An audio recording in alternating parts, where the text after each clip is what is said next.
Hi, kids. Welcome to the Randy Karraker Show on STL Sports Central. We are presented by DraftKings, where the crown is yours.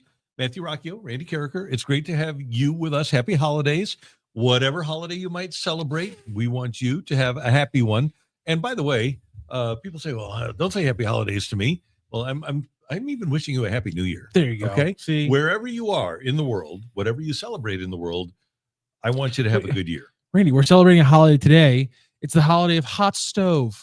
In the baseball off season. So one of the cool things about that worked better than I thought. Right now is next Monday the winter meetings start in Orlando, and the Cardinals apparently will have the consent of Willson Contreras to move him to another team if they can find a taker, and he would agree to go to said team.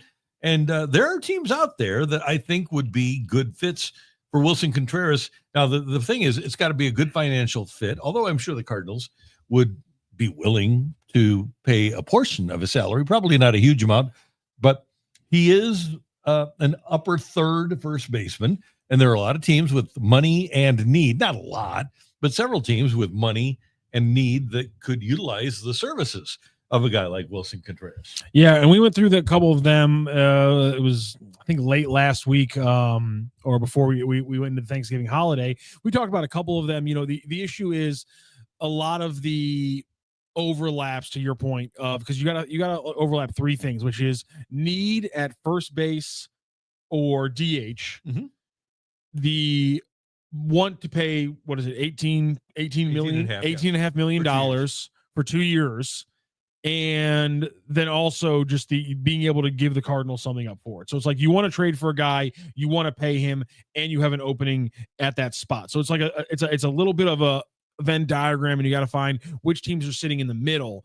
And there's a little bit of other than the trade factor, it's also the winning factor. Are they a winning team? Because Willson Contreras has to want to go there. So you're looking at more the winning factor more so than the what do you have to give up factor. So it's the big three things you have to look at when you're talking about a Willson Contreras trade. And the problem is a lot of teams fall out. Like there's a lot of teams that have need at first base, but they're not going to spend $18 million maybe on a guy like Willson Contreras. And maybe a team like the Yankees, that bat would fit in the Yankee lineup. They aren't going to have Paul Goldschmidt back. They could play Ben Rice, a youngster, their left-handed hitter. But again, they're not pulling in a profit, Randy. That's true. They're struggling money-wise. The Yankees are win, apparently. The Yankees are paupers. Yeah, well, so they say. I really like the Cincinnati Reds as one. That's the one I can't get out of my head because they had so many below average hitters in their lineup last year. They see a potential where they can win. I mean, everybody else in the NL Central, but the Cardinals are in that position right now, and so they want to take advantage of having some good young bats like Elly De La Cruz, but they need to round it out with some other bigger bats. And I think that's one team. And I know we've heard a couple of pieces of reporting from Katie Woo that they don't mind trading in the division. And I wonder if maybe that's one of the connections they're seeing. And maybe that's why that is getting reported and leaked out there. And I think one of the things that we have to keep in mind as the Cardinals go about the process of perhaps moving a guy like Willson Contreras, I don't think that with him, now that he would be willing to give up the no trade, that they would really concern themselves with the return. No, yeah, with Arenado, I think you're probably looking at addition through subtraction, addition to your reducing payroll and flexibility. Yeah, right. Alec Burleson can play more first base, so on and so forth. Now, here's one thing about what the Cardinals are doing, and by the way, I'm on board with it. But ever since I was a little kid, and ever since pretty much everybody alive was a little kid. No, everybody that's alive was a little kid. The Cardinals have had a Hall of Fame player in uniform, and you had a pretty good idea that player was going to be a Hall of Fame player. For me as a kid, early 70s, they had Gibson. They had Brock throughout the 70s, and then you've got Ted Simmons there through 1980. You've got Whitey in uniform. You've got Ozzie in uniform. You've always had a guy. Since 1909, the Cardinals have had a person in uniform on their team that was a Hall of Famer, and you had a pretty good idea that he was going to be a Hall of Famer at some point, i.e. Nolan Arenado. He's going to wind up in the Hall of Fame. I think that one of the interesting things with the Cardinals is if they make these moves, and their top priority is to remove Nolan Arenado from the roster and his salary, and then if they could move Contreras, and Contreras isn't going to any Hall of Fames, but Matthew, what you're looking at now is a Pittsburgh or Tampa type payroll where you don't have a big money guy. There would not be a big, if you trade Arenado and Contreras, third base is going to be Gorman or Donovan, probably. Shortstop's going to be Wynn. Second base, Weatherholt or Donovan. First base, probably Burleson. You know, all the young catchers. Left field, you're probably looking at Nootbaar or somebody else. Center field, it's going to be Scott. Certainly no veterans in the outfield. Right field, it's going to be Jordan Walker or somebody else. And then the pitching staff, the bullpen is young and inexpensive. And right now, the rotation, minus Sonny Gray, is young and inexpensive. Oh my God. In addition to the fact that they don't have a, at least if they remove those two from the roster, in addition to the fact that they wouldn't have a Hall of Famer on their roster, they also wouldn't have a big money guy on their roster.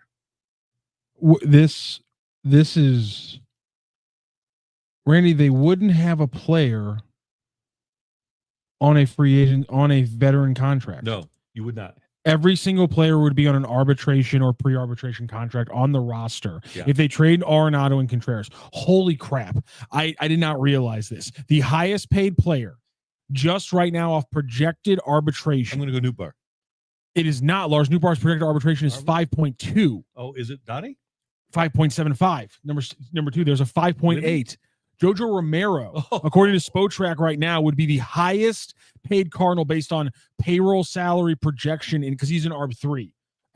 Donnie and Nootbaar are an ARB2. So Arenado, according to Spotrac right now, I think Arenado and Contreras are the only two veteran contracts. Everybody else is on an arbitration or pre-arbitration contract. Holy crap.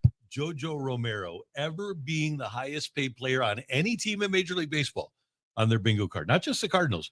Who had Jojo Romero being the highest paid player on any team? Boy says you just now realize that, man. In fairness, I mean, they just jettisoned like 4 veteran contracts. Phil Matoney, those guys were on veteran contracts. If you would have asked me before we started the show how many non-pre-arbitration contracts or arbitration contracts do they have, I probably could have gotten the 2. I probably could have guessed it. Well, but it's just seeing it in the moment as we're having the discussion. No, I haven't. I guess I hadn't realized with everyone being released and now Sonny Gray that it's.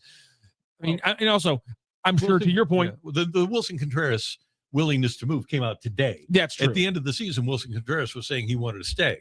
And now Katie Wu gets a report from multiple sources that Contreras would be more willing, amenable to waive his no trade clause. So, it's a new thing today. It's new news today. But also, I wonder how, to your point, comparing the Cardinals right now to, unfortunately, the Pittsburgh Pirates or the Rays, and I'm doing it right now.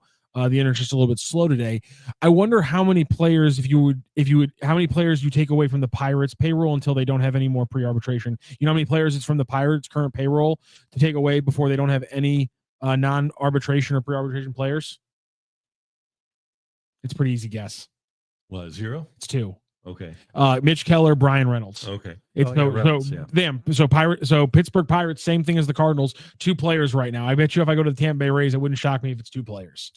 Yeah. It just that's the waters that the Cardinals would be swimming in trying to build this through draft and develop. This and obviously once you're going to sign a couple of free agents. Like Cardinals will sign free agents, so it's not going to change. It's just interesting to me. 3 for the Rays, and that's only because they bypassed Drew Rasmussen's 3rd arbitration year. Mm-hmm. They also have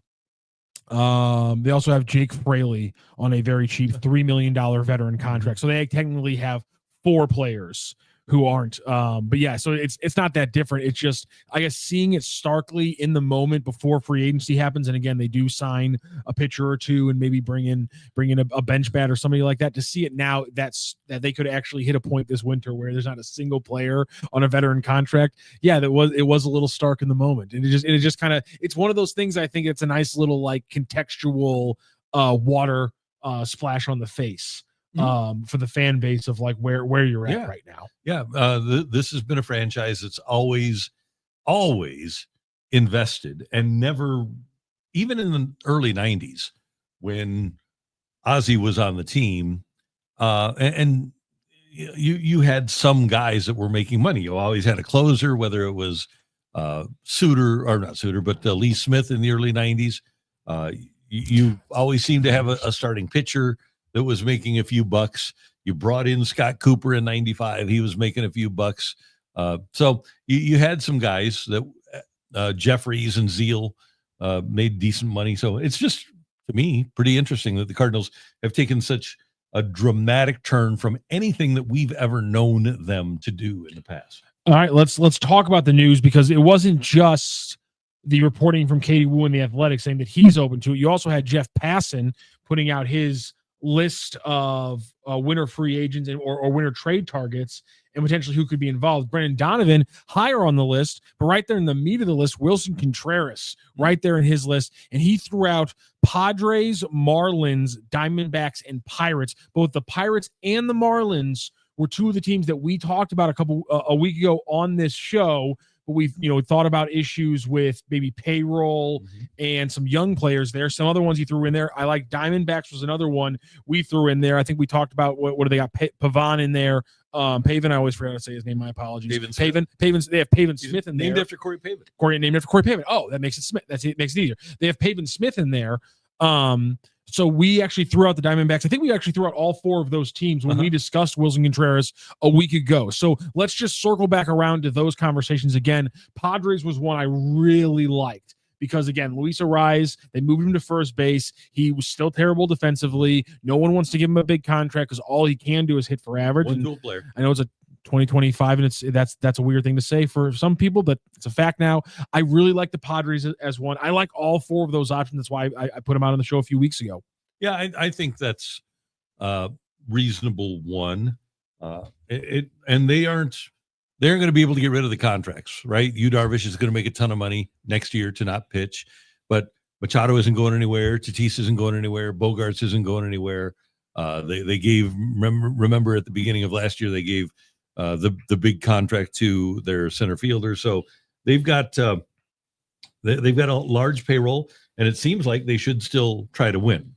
That would be the impression that I would get from the Padres. So that wouldn't be a bad move to have Contreras at first. Now, the other thing you might want to do is down the road, look at moving a guy like Bogarts, because he's not a great shortstop. He didn't like playing second, although he's not very good offensively anymore. Maybe a guy like Bogarts winds up moving to first for them.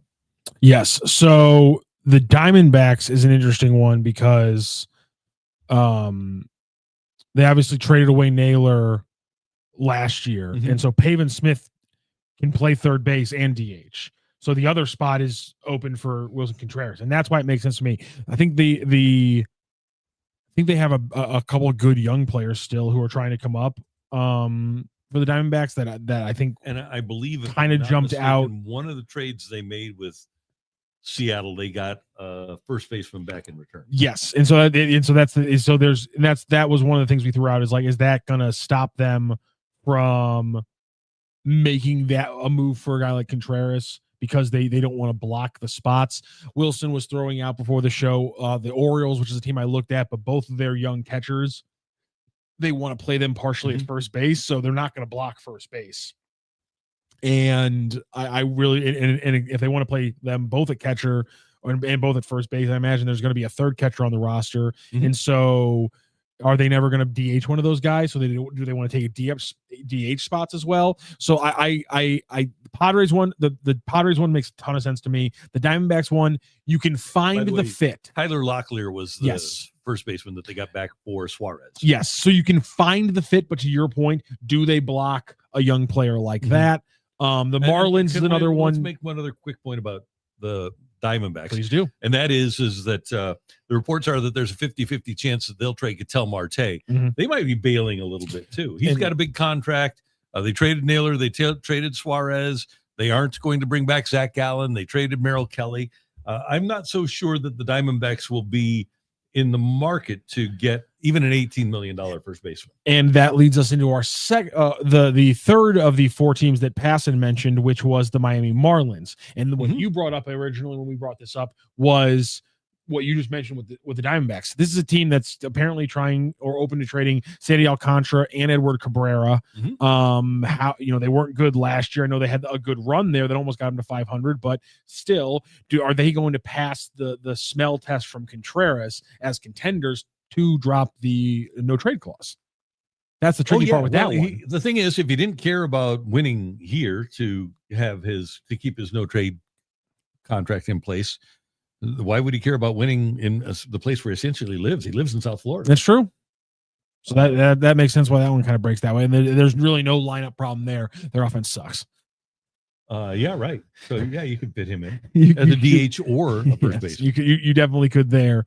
I don't think that's really any problem at all. And then before we move on, because we had a chatter throwing in here as well, the Pirates are looking pretty good thanks to their pitching. Do you think, I threw out the Reds originally, do you think the Pirates could be an in-division trade spot for Willson Contreras? Yes. Paul Skeens.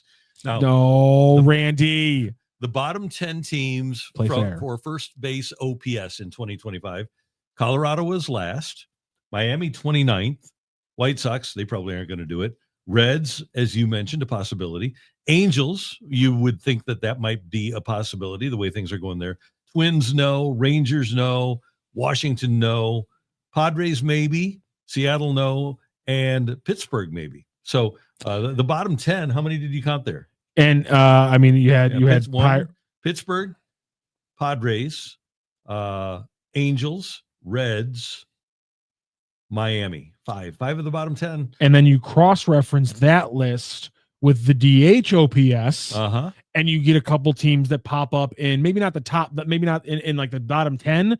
A couple of those 5 teams we just mentioned are going to pop up in the bottom 10 of DH OPS as well, which is why they match up so perfectly. But again, you can poke holes in it from a lot of perspectives. That's why this is always going to be a tough needle to thread, but a lot of those same teams pop up in the bottom 10 DH spots as well. And by the way, we'll put another team in here. Here are the bottom 10 in OPS for DHs, okay? Let's go bottom 11. Arizona, probably There's not. Another one. Cleveland, the Mets, possibility. I like, okay. Pittsburgh, Miami, the Padres, and then Minnesota and the White Sox. So, this is my point. So, I mean, even the Twins. I know that was a dark horse. I know you kind of you kind of dismissed that one, but the Twins are bottom 10 OPS in both first base and DH. But they aren't going to spend any money. They basically gave away anybody on their team that made money. They traded 10 players at the deadline last year, and they fired their manager. They're going minor league. Fair enough. They're kind of like the Cardinals. But the bottom line is there are, and this is why we did this segment a few weeks ago, there are teams that match up to like, okay, it makes sense why we suck at first base, we suck at catcher, or we suck at DH. And there's a couple teams in that list that we threw out there that do have some young players. And is that going to stop teams? To your point, are they spending money? Are they willing to take on almost $20 million? Those are the big questions you got to ask every time you run through those. Okay, so here's the big thing. I think we need to accept the fact that the return for a guy like Willson Contreras is not going to be great. Even though he's a very productive player and teams can use him, the value that the Cardinals are going to get from trading Willson Contreras is not kind of like what my idea was for Arenado last year. And by the way, Arenado would be in the same boat. But the value that the Cardinals will get is getting that salary off the books. The value isn't going to be in what you get in return for Willson Contreras. So another thing you're looking for is teams that are, and Pittsburgh, Miami, both great examples because they are being threatened by Major League Baseball to lose revenue sharing if they don't start spending some of this money. They need to get players on their roster that make a few bucks, Miami and Pittsburgh specifically. So if you're Chaim Bloom, you're making the calls this week before you go to the winter meetings in Orlando, and you try to get together with Peter Bendix, the Marlins GM, as maybe you can have some fun there. I'm not so sure about the algorithm that Willson Contreras would provide for our. I haven't heard your nerdy voice before. That was good. I like that. That's Peter Bendix. and then Ben Cherington, the general manager of the Pirates. But you're getting in touch with both of those guys before you get to Orlando, and then you talk to Cherington and Peter Bendix so that you can try to get a match and try to make those moves as quickly as possible. Ghostface Gaming 22. Let's trade Contreras, Nootbaar, Burley, Donovan, JoJo. We can be the new Pirates. Yeah, there you go. I don't think that we need to do that. So, by the way, I know. Again, it sucks, but the Pirates do have a future Hall of Famer on their roster, and they in Paul Skeens, yes, and they sucked for a few years to get that draft pick. Yeah, I'm not saying you want to do it. I'm not saying you should do it. I'm saying that's what happened. What really worries me is what are the Cincinnati Reds doing this offseason? The Reds have so much more room to climb, and they have a great manager. A couple of really good starting pitchers. They do have a great manager. They're making a little bit of an effort, and their ownership is bad. Bob Castellini, former part owner of the Cardinals, has not done a good job there. That being said, Tito Francona has overcome bad ownership in the past to do pretty well, and budget constrictions in Cleveland that he did very well with. Actually took them to the World Series. So, yeah, I think that they're a team to be reckoned with without question. Speaking of potential options for Willson Contreras, speaking of the wonderful content here on STL Sports Central, Bernie Miklasz in his daily video today. And if you want to watch those videos, a great way to do that is becoming an STL Sports Central insider. All those videos are there for Bernie, but if you really want the nitty gritty, all the great stuff from Bernie Miklasz, you got to subscribe to get all of his columns on STL Sports Central. $9.95 a month, $99.95 for the year, and you will get all of the Bernie Miklasz content, not just the videos, but all of those columns. You also get the full version of Randy and Bernie and anything else and all the stuff that we're cooking up behind the scenes here when you become an STL Sports Central insider. So again, one of those great things about this channel is Bernie Miklasz. We talked about the Marlins, the Padres, the Diamondbacks, and some other teams, but Bernie Miklasz has some own options of his own of potential fits for Willson Contreras around Major League Baseball. Let's hear it. Give the chance of a Contreras trade happening only a 15% probability, and ESPN suggested that the best fits are the Padres, Marlins, Diamondbacks, and Pirates. I actually think there could be other teams on the list because, as I will explain here soon, there aren't many right-handed hitting first basemen out there who can match his offense. I realize this is all speculative, but if the interest level in Contreras is real and he is of the mind to approve a trade, this could be good for the Cardinals, and it could be positive for a good man, Willson Contreras, if he wants to move to a contending team, or maybe even just to a major league market that he would like to play in. Tell you what, it feels good when Bernie Miklasz says something similar to what you were saying. So there it is. A lot of other teams, right-handed hitting first baseman. We just went through it. A lot of teams need them. A lot of teams need right-handed hitting DHs as well, according to the numbers that we were looking up. And it's not going to be those four teams. One of the things I got dangerously wrong in that segment when we did talk about Contreras a week ago was I thought that maybe the first base market was going to have to develop before we started hearing things like that. I appear to have gotten that wrong. Well, here's the thing. If you are another team, it's developing already, and you know what he's going to make. Okay, you have cost certainty for a couple of years with Contreras.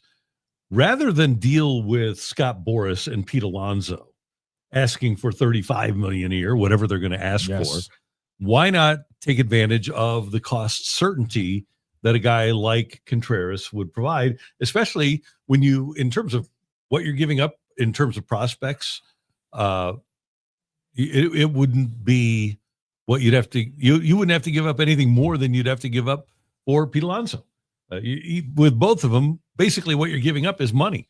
So if I were in the shoes of another team, and Pete Alonso's a really good player, but if I'm the Mets, would I rather give up nothing for Willson Contreras, or would I rather give up twice as much money, or even 50% more? If Alonso wants $30 million a year and I can get Contreras for $18 million a year, I'd rather have Contreras at that price point than Alonso at his price point. Yeah, absolutely. And how much do you think I know it's not the premier thing anymore, but the fact that as Passan refers to him, he played incredible first base He did. defense. I mean, how much does that change the potential conversation? Because again, if you're an outside team, you're not just having a conversation about a DH who only hits 20 home runs. You're having a conversation about a plus defensive first baseman who can also give you, an 800 OPS as a DH, as a secondary option. I mean, that's versatility. That's, value that he wouldn't have had at the beginning of last year. Yeah. So there are a lot of positives. Now, one of the teams that we want to think of, because they spend a lot of money and they lost Paul Goldschmidt, is the Yankees. I think the Yankees, because Grisham accepted their qualifying offer, are pretty well set because they have Ben Rice at first, and he had a really good year. And Chisholm is going to be there. So you'll have him at second, but then their outfield is going to be Dominguez in left, who was their number one prospect last year. Trent Grisham, who had 34 home runs, and then Aaron Judge. Plus their DH is Stanton. So there's probably no room at the end for a guy like Contreras with the Yankees. However, if Boris can trick somebody into taking Alonso, there would be an opening for the Mets. I'm looking at it right now. You take him out, and their DH last year was a 36-year-old Starling Marte. And that he only had 300 at bats, and he was fine. He had a 111 OPS. But how much is OPS plus? But how much is that going to happen? Again, if you take Alonso out, there's no other first baseman even on their roster last season. And then again, Marte's their DH. So yeah, there's definitely a spot in there for Willson Contreras. Yeah, right now their listed first baseman is Vientos. That's what I figured. They were disappointed with last year. He is young, 25-year-old who what was he, a second round pick in 2017, and then they have Beatty at third. But yeah, he gave him a 134 OPS plus last year, 2 years ago in 2024. So it wouldn't surprise me if they want to give him the majority of time there. By the way, the Mets also list Vientos as their starting DH, and the rules, I know they've changed a lot of rules, but one of them is not that you can play a guy at first base and have to be your DH. Okay, so there's right now. They're not planning on having Marte back this year. So either way, if Vientos struggles or if Beatty struggles and they need to move Vientos to third base, it gives you the roster versatility. This is when we talk about why his versatility matters, the Mets is almost the exact perfect roster build that he kind of fits perfectly into. He would fit perfectly for them. And because they have a ton of money with Steve Cohen, their owner, and not many prospects because their system is not built up yet under David Stearns, that might be the kind of team where if you're the Cardinals, you say, okay, you have 5 teams, right? You have 4 minor league teams, plus you have your major league team. Roughly 125, 130 players. You give me the player that you deem to be your 130th best player in your system and take on the whole Willson Contreras contract, and we got a deal. I love the way you're thinking. Before we talk to our friends about DraftKings, I do want, because we have somebody here who wants us to veer off topic. And listen, if you're in the chat and you have a question for us that takes us a little bit off topic, that is completely fine. Yeah. We want that here. So we are going to accept this with open arms. Here's what we're doing. We are, except we got a McDonald's cup. Oh God, no. But we do. But we are we're sitting at a table in a sports bar talking sports. Okay. So you can change the subject whenever you please. Great one. We're willing to discuss anything you want. Great one, too, has done that just slightly. I get you guys to talk about trades. My question is, what free agents do you believe that they should be targeting? Before Randy starts, I'm talking about really low rent free agents that are avoidable but helpful. I won't. My big one right now is give me 150 innings from Adrian Hauser, and I'll pay him $10 million. Thank you, wham, bam. Thank you, ma'am. Everyone's happy. I would think that they're probably looking, and this is just an educated guess, at pitchers that we have never heard of, 6-year minor league free agents that have been around, that have thrown a few innings, and maybe even some guys like the guy they had in Memphis last year, the 36-year-old. My guess would be that if they go the free agent route, and by the way, I do think that Fitz is already in their rotation. I think that's a lock. Yeah, that's fair. And I think I know Palante is going to get a full opportunity. They want to tweak what he's doing. Leahy is going to get a full opportunity. I don't believe that the Cardinals are going to be pursuing any free agents. You mentioned $10 million. I would be surprised if they would even go that far, because they know they aren't going to win with this group. So basically what you're looking for is a guy that you think can give you 140 innings for as little money as possible. And they might throw numbers at this thing too. So rather than getting a $10 million pitcher, they might get $3 million or $3 million and a $4 million guy that are just wanting to continue to play Major League Baseball. And I know people out there, and then maybe a cheap bat. I'm banging the drum. It's random as hell, but you want a cheap bat that works perfectly. I'm still rolling with it. Rob Refsnyder. He's who I'm still rolling with. He hits left-handed pitching like crazy, plays a solid outfield. After you trade away Nootbaar and or other players, he's a perfect fit to platoon in to your outfield, and he won't cost a lot of money. But presuming that the Cardinals could move both Contreras and Arenado, you're looking at an infield where you would probably have Gorman, Wynn, Weatherholt, Burleson. Behind the plate, you've got Pages, maybe Crooks. Pozo's going to be back in the mix. In the outfield, I'm guessing if you get rid of those two, that you probably keep Lars Nootbaar to play left field. That's fair. Scott in center, Jordan Walker in right. So that veteran outfielder that you're looking for, that replacement guy, an average player. Maybe Refsnyder is your guy, but really like he's him. In his 30s, right? I believe he is 34. He's 30. He'll be turning 35 in the middle of the season. And this will be his 11th year in Major League Baseball. He came over here in 2023. See, he just, unfortunately, and I get that you love him, but he just doesn't fit.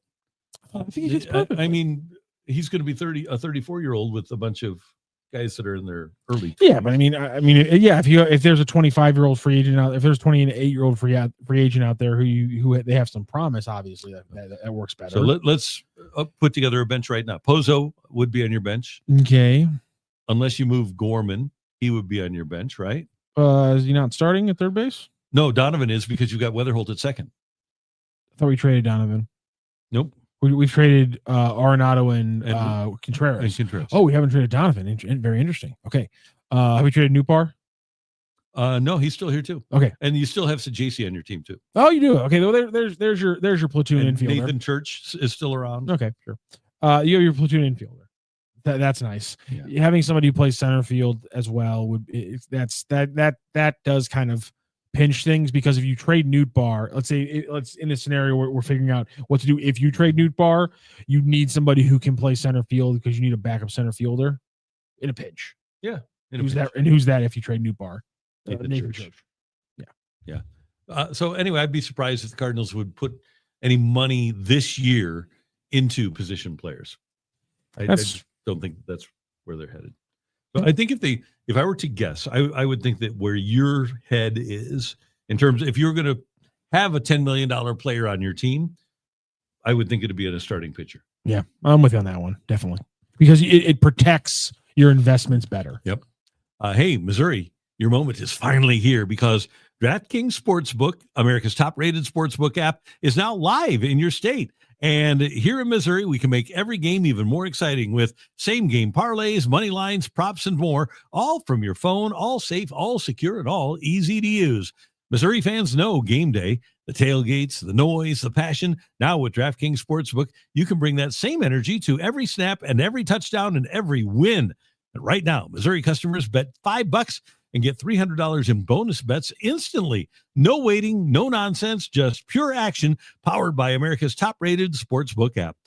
Download the DraftKings Sportsbook app and use code STL Sports. New Missouri customers bet $5 and get $300 in bonus bets instantly. That's code STL Sports. The crown is yours in partnership with DraftKings Sportsbook. Gambling problem? Call 1-800-GAMBLER. 21 and over. Physically present in Missouri. Eligibility and restrictions apply. One single use odds boost per customer. Market boosted to plus 100 odds. Max bet $50. Expires at 8:20 p.m. Eastern Time, December 7th. Terms at sportsbook.draftkings.com/promos. This is fun now that we have this going here. I'm having a lot of fun, but obviously when you're winning, you're having fun. Always play responsibly. But I mean, right now, guys, just download the app, put in the promo code if you haven't, and there's promos that are a lot of fun. Again, play responsibly. Don't just play because there's a promo. But if you are going to play, promos are good. Promos are good. Profit boosts are good. And right now, DraftKings is really laying the red carpet out for residents of Missouri right now. So if you want to play responsibly, but if you do want to play, please play responsibly on DraftKings.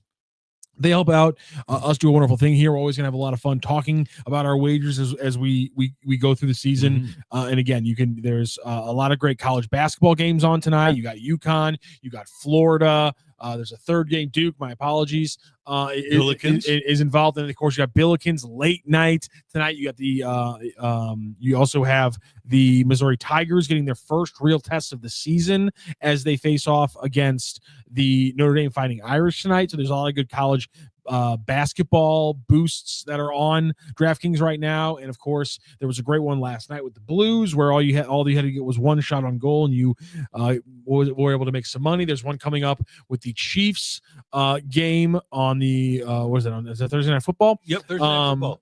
Or is it Sunday? I'm pretty sure it's Thursday. Yeah, she's on the 7th. It's on next Sunday. Texans. If they gain 1 yard, you're a winner. So these are great promos. They're a lot of fun.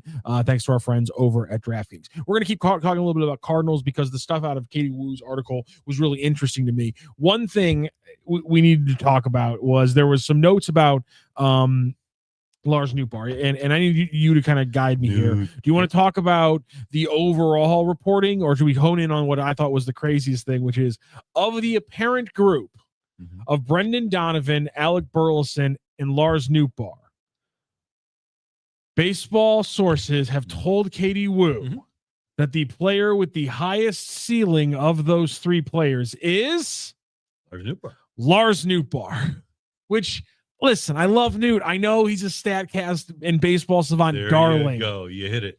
But isn't Burley's bat to ball combined with his power potential also kind of make him a darling? Because is it the lack of defense as well? I think the raw power that Nootbaar possesses is greater. The potential power that he possesses is greater than what Burleson possesses. Newt is apparently not concerning teams with after the heel surgery. They are kind of like the Cardinals. They aren't worried about it. Cardinals believe that he could be available for opening day. So I don't think it's a big deal. But yeah, just go back a couple of years, and we were at 101, and we got word that the Cardinals actually, when they signed Contreras, they could have had Sean Murphy from the A's, and the hang-up in the trade was that the A's wanted Lars Nootbaar. Yep. And that really hasn't changed. There's been interest in Newt for a couple of years, and the Cardinals didn't trade him because they had the same feelings about him with his peripheral numbers. But obviously that hasn't worked out yet. He hasn't been able to stay on the field. But he does present a great deal of intrigue to other teams. Great one, too. Says, I guess the highest ceiling doesn't take injury history into account? Nope, it doesn't, because... No, it's about potential. You got to take injury out of the potential equation. Listen, that's just fine. I really liked what I did with the title of this segment, though. I was abnormally proud of that one today. Sorry, everybody. But the big thing from Katie Woo is, yes, interest in Nootbaar is apparently undeterred. Apparently the value is still, fairly high about what they think they could get to him. Why? Because even though he had a bad season, to your point, we call him a baseball savant darling for a reason, and Katie Woo laid it out. His exit velocity was still one of the highest in the game. He combined that with one of the best one of the best base on balls ratios in the game, a low strikeout factor. So his ability to hit both at the top of your lineup and other parts of it is useful. You mentioned just the combination of him as a all-around hitter. And then he gets a little bit of positional flexibility as well because he can play a little bit of center, kind of, and things like that. So there's a lot of factors as to why teams are high on Nootbaar. I know a lot of people are going to joke about it, but again, he doesn't chase. He gets on base. He walks high, and he has a good exit velocity, so that's why teams want to take a shot at him. And one other note from Katie Woo. Let's point out that during the GM meetings, John Morosi reported that one of the things that everybody is looking for is everyday outfielders, whether left or right-handed hitting. There aren't a lot of teams that have a wealth of outfielders. As an example, the Dodgers played Michael Conforto pretty much all the time last year when he was healthy. And then they brought back Kike Hernandez. And, even a team as loaded as the Dodgers could really use a guy like Lars Nootbaar Oh, absolutely. I mean, he's a solid. I mean, if if he's playing. batting, and here's the thing again, if he's batting 7th or 8th for you, Yeah. it's, your lineup's obviously money, and so and that's why I think teams love him because he's such a complimentary piece. You can fit him in almost anywhere he works. And again, he gives you a high OPS, and people have figured out that that's to their metrics that helps them win. And the last point there was they think that he gets even better when the ABS is implemented. Yeah, because he has such a good natural eye that you take away the human element of the umpire, and his human element gets jacked through the roof a little bit. So all of these things tells you Nootbaar's value is fairly high. So I mean, we look forward. Contreras, Nootbaar, Donovan, Nato. We know Nato needs to be gone. Mm-hmm. Donovan now apparently something that was interesting also from that Katie Wu, an incredible piece there, and I'm quoting now. About Donovan. Excuse me. The likelihood that Donovan is traded remains high due to heavy interest, but if asking teams do not meet the Cardinals' high price, they won't deal him. So I just feel like at this point it feels like things have turned a little bit, and it's like Nootbaar and Contreras seem like the most likely to be traded alongside Nato, and maybe Donnie stays, which I don't think I would have said even 24 hours ago. But I do think that if 15 teams are interested, if that's true, and the one executive said 22 teams should be interested, but 15 teams are. In Donovan. I believe that there should probably be 2 teams. If you have 15 interested, 2 teams should be in a bidding war for the guy.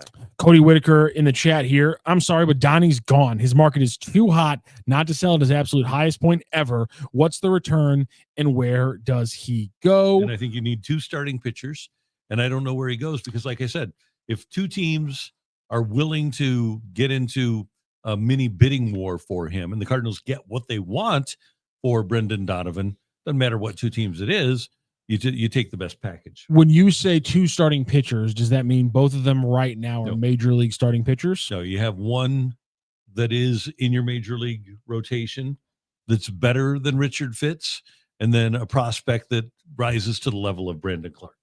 Okay. So me and Joe Roderick did a show yesterday that was focused around Brendan Donovan to the Royals, which we've already talked about. We reignited the conversation because there was the workout photos over the weekend where Brendan Donovan is working out with Vinny Pasquantino of the Kansas City Royals. So you guys can go back and watch STL Sports Central to see the full breakdown here. But we got kind of into talking about what you would need to get for a Donovan contract, and we were using, just like you did, the Richard Fitz and the Brandon Clark. Our throwdown was exactly your thing. The lower part of the trade has to be a starting pitcher who's better than Richard Fitz.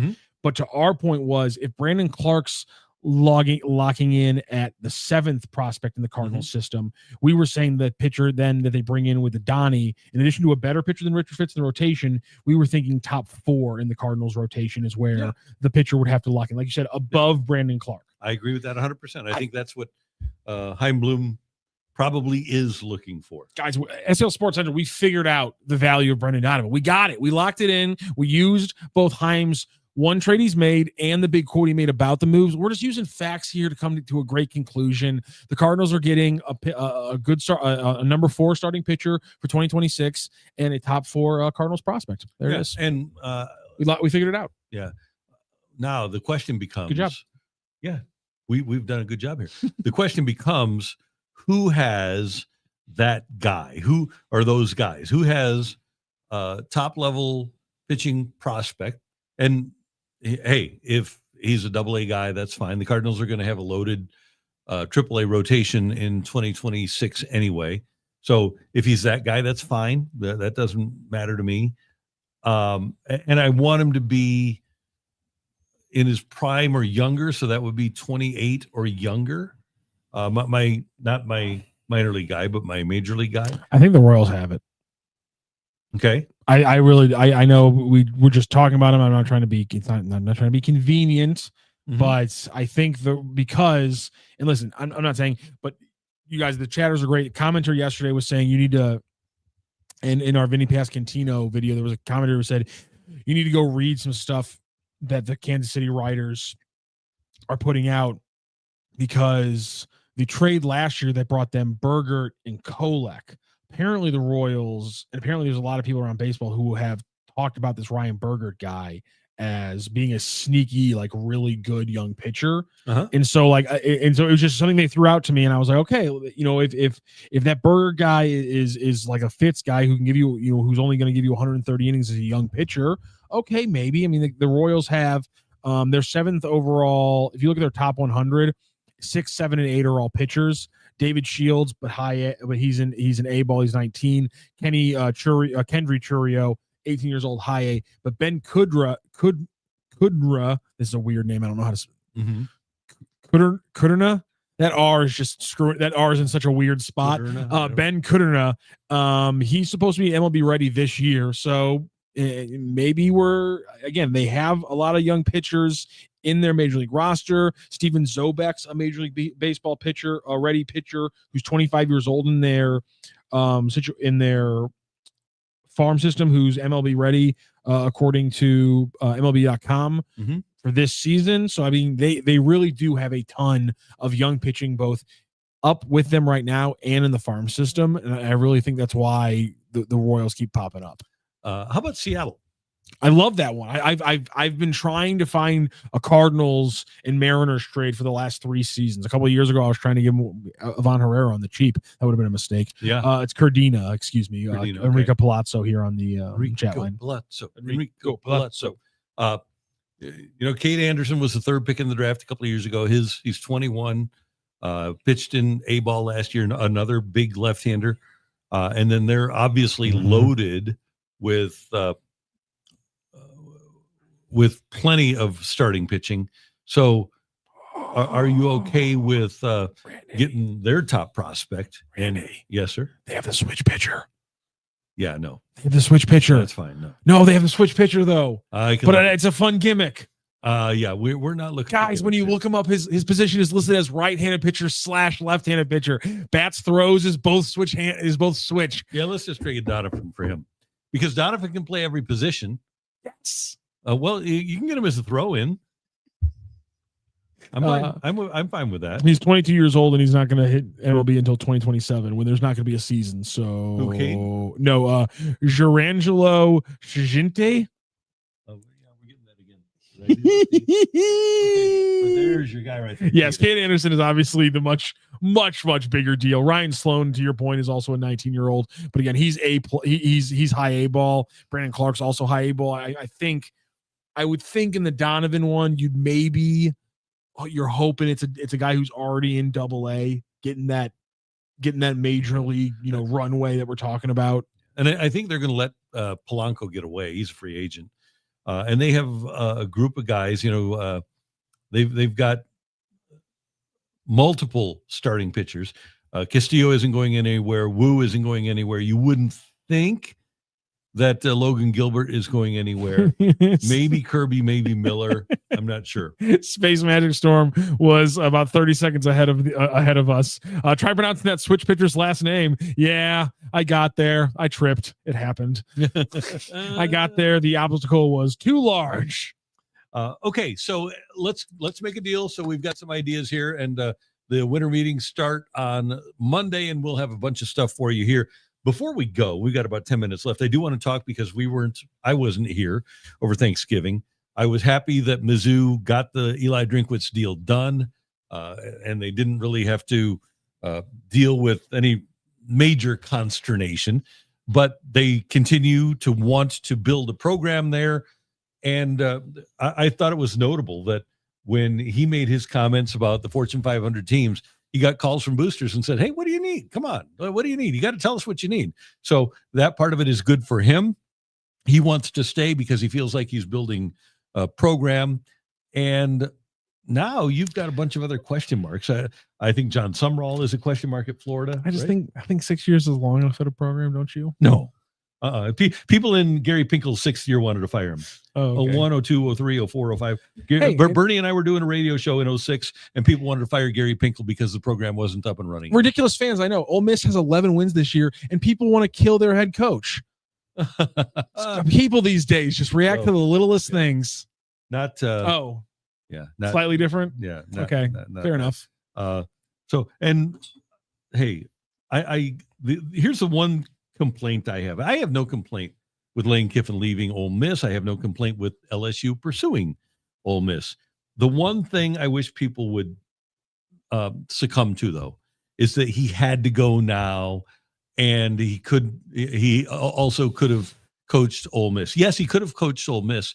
Let me look something up for you here. When do you think Kalen DeBoer was hired at Alabama? What date do you think Kalen DeBoer was hired at Alabama? A week before whatever you read off. Okay. Because he was coaching in the national championship game, right?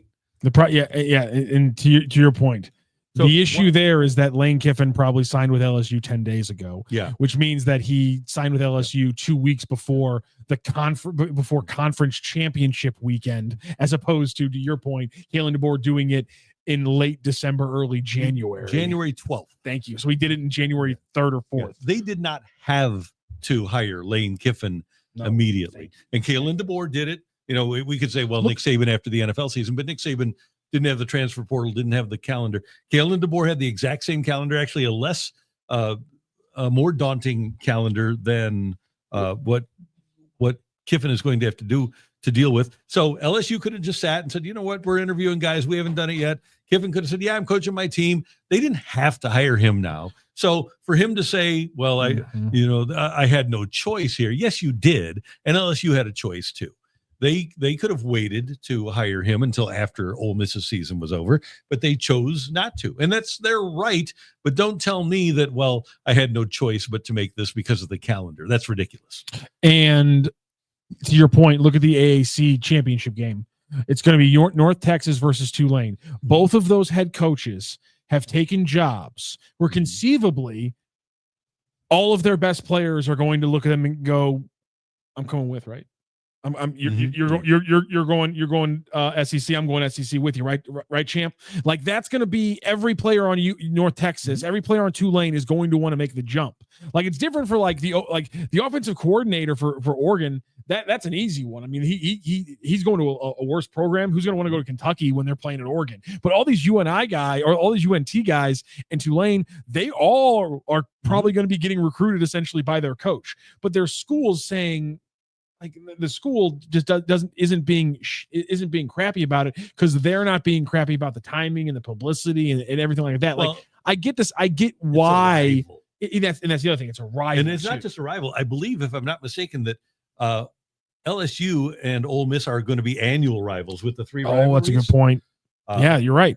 There's all of these things just work against Lane, and also the fact that he's Lane Kiffin and he's done this now 5 times in the worst possible way. I think it's funny. Like one thing that I read, I think it might have been Roger Sherman, who used to work at the Ringer and now does his own thing, who's a fantastic writer, who I think who had pointed out and reminded people, like, can we not forget, guys?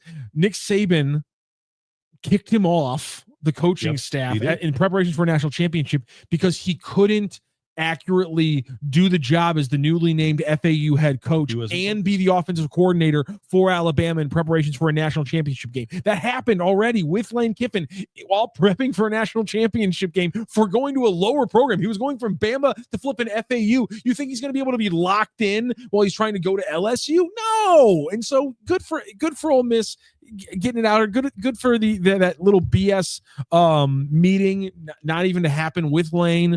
Credit to Marty Smith from unbelievable reporting. Did you see that yesterday on the Pat McAfee show?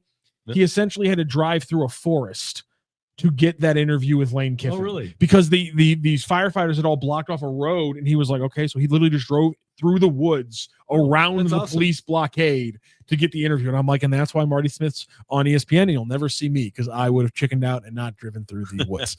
That's my problem. So, yes, LSU, by the way, is going to have their annual opponents will include Ole Miss. So next year, hold on here. Except there we go. There we go.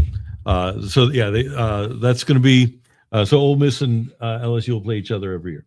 So if you're Ole Miss, I think it's more of a reason to not want, and you want Pete Golding to get some traction. I did like as that. a new head coach. One last thing. Do you have any thoughts on the podcaster making the joke about the ludicrous lyric, Lane then coming up to him and comment and saying, "You want to say that to my face? You can't turn a hoe into a housewife" line from the ludicrous lyric. Lane comments in his face and then apparently calls him later that day, apologizes for doing that, and then sends him a meme made on AI of him putting on a hoe hat and leaving the housewife hat on the stage like it was a player accepting their college. Your thought on that whole back and forth? He's a social media maven, and it's when you have 3 or 4 state troopers behind you, you can say, "Yeah, come and call me that in here." Well, you know what? Okay, let's leave the state troopers out. The most thin-skinned thing I've ever seen from a coach, and it's like, listen, I get, I've talked to some people and they've been like, "Listen, I would have been pretty pissed off if somebody would have made that joke about me," and I go, I think that's you can't call me a hoe. I go, I can make a joke about you doing hoe-like activities, can't I? I'm not calling you a hoe. I'm making a joke about it. I feel like, and then again, you turned around and you did definitional hoe stuff right after you said he's going to call me that, and then you did that. It's like I really wanted to like Lane Kiffin. I was fully in on the Lane Kiffin retribution tour, and then of course he turns around and he does what Lane Kiffin does. And this is so great for college football, and it'll only be super great if he wins big, because he can be to college football what Bill Belichick has been to pro football. He can be a major villain as a coach and be a guy that everybody hates. Everybody in the SEC is going to hate him, but Lincoln Riley, who left Oklahoma for USC, did basically the same thing, except he wasn't taking Oklahoma that year to a championship. But Lincoln Riley today had the best recruiting class. I guess tomorrow is going to have the best recruiting class in all of college football. So you're saying Lane Kiffin. So Bill Belichick was the great villain. Bill Belichick, I resign as HC of NYJ. So he's the great villain of the NFL in the 2000s. Who are the other great villains in the eras of the NFL? Oh, that's a good one. I think for some people, Ditka would have been in the 80s. I don't know. I don't think people. Oh, okay. No one would have classified. He ruled a decade, but no one would have classified Walsh as a villain. Oh no, not at all. I'm trying to think who would have been like the 80s or 70s villain in the 70s. George Allen. Oh, okay. He was such a Al Davis. Yeah, absolutely, and especially for the league. Yes, the league. They hated him. So yeah, he would have been a villain. Nobody with the Jerry Jones. Enrico Palazzo says Jerry Jones. He is now, yeah. In the 90s when he's firing, or in the late 80s when he's firing Landry, and then he's firing Jimmy, and he's hiring Barry and still winning and all that. Yeah, he's right there. I think for a shooting star moment, Jerry Glanville was. Oh, I like that one. That's a good one as well. Yeah, but there aren't any now. I wonder, like old school was media, I guess, not as acidic, like. Trying to think, like, do we forget characters? I was gonna say, do we forget, or have we just forgotten that, like, deep down the media hated Hank Stram or something something insane like that? Like, I'm not saying that's actually like a real thing that happened. There's no reason to. Hank Stram's fantastic, but like, I'm wondering if just like, have we forgotten about somebody who the media and the public hated because it's been too long, and now they've become kind of a nice, like, did everyone like the Steel Curtain? Yes, and I think that I was gonna say. That society was so much more respectful. Okay, that makes sense. Appreciated a guy like Chuck Noll, appreciated a guy like Shula, and even other coaches, like the old Bum Phillips line about Shula. He'll take his'n and beat yourn, take yourn and beat his'n. They respected each other, and they were more transparent and more fun. I mean, you go through, it's amazing to go through the 80s and the early 90s with, like, Marv Levy was a great character in Buffalo. Shula in his own way. Joe Gibbs was. You had obviously Jimmy Johnson was a character. Parcells, Denny Green, Buddy Ryan. Was Buddy. People are throwing him Buddy Ryan because I know obviously he was a good villain. Obviously, Ditka hated Buddy Ryan. He punched him. But I was saying, did the rest of the league also kind of have the body bag game? They had a game against the Cowboys where he said they're going to have to take him out in body bags and stuff like that. Yeah, I think so. And I guess the reason I asked this question is I was wondering, like, man, how many times has an offensive coordinator or the offensive minded guy been a villain in football circles? I feel like we get a lot of like gruff defensive guys, but we have had a couple like cocky offensive guys. Martz. It was obviously one of the first ones I thought of. No doubt about it. Yeah, he was considered a villain because the Rams didn't stop scoring. Here's another one that because his teams were so bad and he was so vocal, I feel like Steve Mariucci caught a lot of shit. Really? I feel and it just he wasn't really bad. Either. He wasn't. Yeah, that's true. It's just like he was bombastic and loud and talkative, and he was one guy who had some rough years. Yeah, he did. He's a great guy. I love Steve Mariucci. I don't think people just despised him by any stretch. So that's college football is much more of a venue for the villain than pro football is. I think even a guy like Bowden was Bowden. No, Bowden was just a good old boy. Just a good boy. Okay. Yeah. Jimmy was Spurrier. The Catholics versus convicts and stuff. Yeah. Spurrier that's why Florida wanted Kiffin so bad because they think he's a new age Steve Spurrier. Yeah, Spurrier was a little bit acerbic. Not a villain, but kind of a thorn in the side of everybody. Yeah, so fun stuff. Before we go, like you just mentioned college, well, guys, great day for college basketball. Obviously, we have our two of the local squads are going out today. You have the Billikens with the late game against Loyola Marymount because they are on the West Coast. They got to hang out with Jordan Goodwin. Yeah, last night because the Suns were playing the Lakers. They shellacked the Lakers in LA. So the Billikens play Loyola Marymount blessedly on ESPN Plus tonight at 9 p.m. Before that, an hour before that, you have the Missouri Tigers tipping off in their first real game of the season. I believe they're playing none of the other games have been 363rd out of 365th in strength of schedule in their first 7 games. Okay. So yes, they were real games, Randy, but I believe you'll allow me the hyperbole. Thank you very much. So they will play the most difficult, their first real test of this season. They're away and they play Notre Dame, just very all quad 4 teams, I believe, maybe one quad 3 team slipped into Missouri's schedule. But no, now they play Notre Dame, Kansas, and Illinois in the non-con. So non-con schedule completely changes. SLU, better game today against LMU. Obviously need this win after the Stanford screw-up over the weekend, but nonetheless, their non-con completely drops back off a cliff after LMU for the most part. But A10 has, I think, 7 top 100 teams right now, so that A10 schedule is going to be juicy if they can keep running that. But also, overall, we got a lot of great college basketball games tonight. One of the big real packed schedules of the season. Florida and Duke tips off at 6:30 in the ACC SEC Men's Challenge. That's 15th overall Florida, who is struggling a little bit after their national championship. They are 5-2. Undefeated Duke is 8-0. You have UConn and Kansas. That's number 5 versus number 21. That tips off at 8 p.m. on ESPN2. And then, of course, you have North Carolina and Kentucky, another ACC SEC Challenge game, 16 versus 18. So you have 3 of the best matches up in college basketball. And then you also have 2 local games. And again, get on to DraftKings because they're putting up some profit boosts and some promos for all of that college basketball today. Okay. Do we have post game tonight? And of course, we have post game right here on STL Sports Central. That's a little alley, and then the oop from Randy Karraker because we have 2 post games coming up tonight right around 10 o'clock, 10:15. You'll be able to jump on with our good friends. I think it's going to be Grant Salzman, who is back from Chicago. Cry, sad. We're glad you're back, Grant, but we're not happy in how you got treated up there.